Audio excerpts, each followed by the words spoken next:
Legends of Runeterra is widely praised for its contributions to the broader League mythos, fleshing out the world and giving the spotlight to characters that are otherwise neglected or forgotten about. While some champions are popular enough to warrant multiple appearances across Riot's various projects, others are sadly left in the dust with outdated designs or next to no story progression.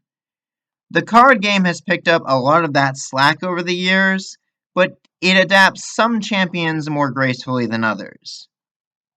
Welcome to Runeterra Rankings, where I attempt to break down how every League champion has been adapted into the trading card game and rank them based on the following criteria: gameplay, art, and story. There are 5 total points to earn in each category, with a perfect score totaling to 15.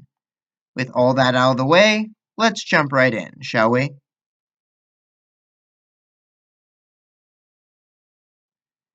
Kennen's another one of those characters that Riot has rarely shown any interest in utilizing.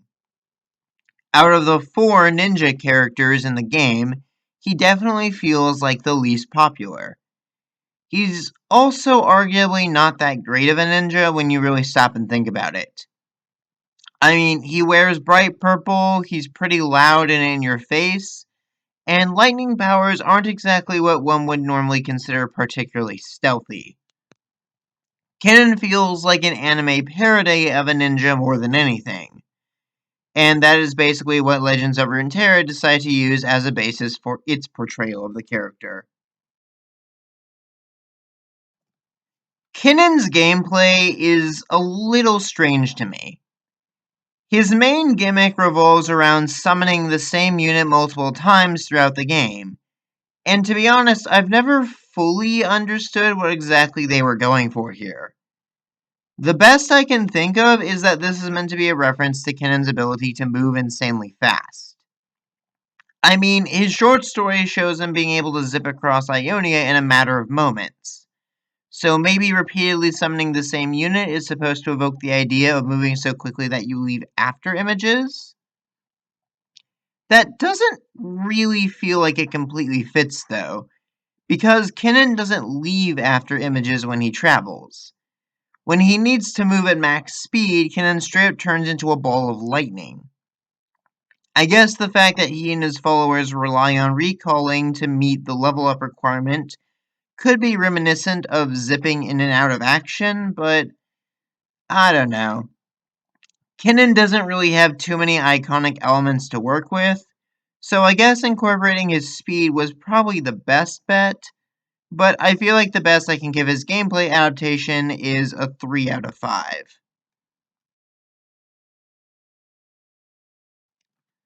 If you ask me what Kennen's story in LOR is supposed to be about, I'd honestly have to tell you that I'm not sure. His level 1 text states that he heard the roar of something that could be a possible threat to Ionia, so he gathers up his students to go and confront the source of this noise head on. It is cool that we get to see more members of the Kinku, particularly those under Kennen's direct tutelage, though the addition of more Yordles when that was what made Kennen such a crucial part of the Order to begin with seems a mite questionable to me. As for the actual story arc being told here, it's really vague.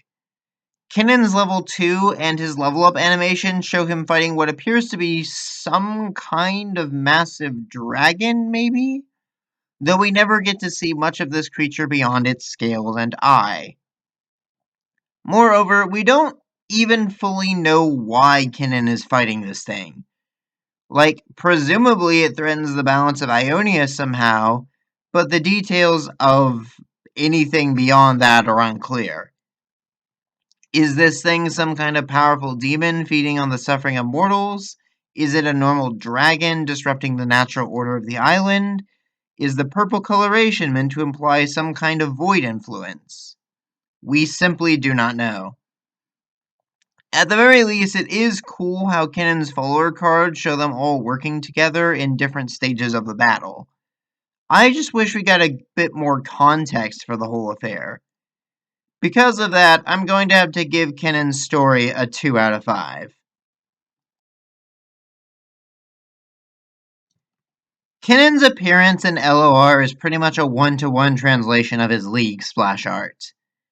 The only real change is the coverings on his ears, which is a change, I guess.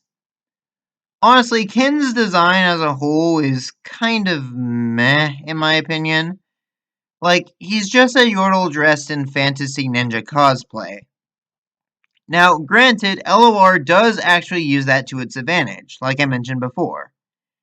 Yordles in the current lore are supposed to take on exaggerated traits of the regions they choose to inhabit, effectively becoming parodies of human societies. Kled is an old hillbilly who's constantly claiming everything as his property, mirroring Noxus's expansionist nature.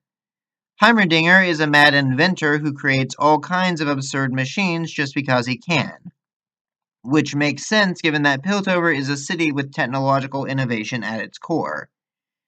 In that sense, it's kind of fitting that Kennen would effectively becoming an anime ninja stereotype by hanging out with an actual ninja clan for so long.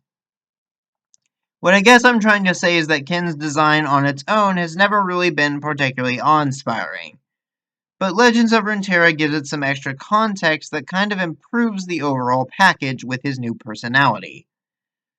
I also will admit that the level 2 art is pretty cool.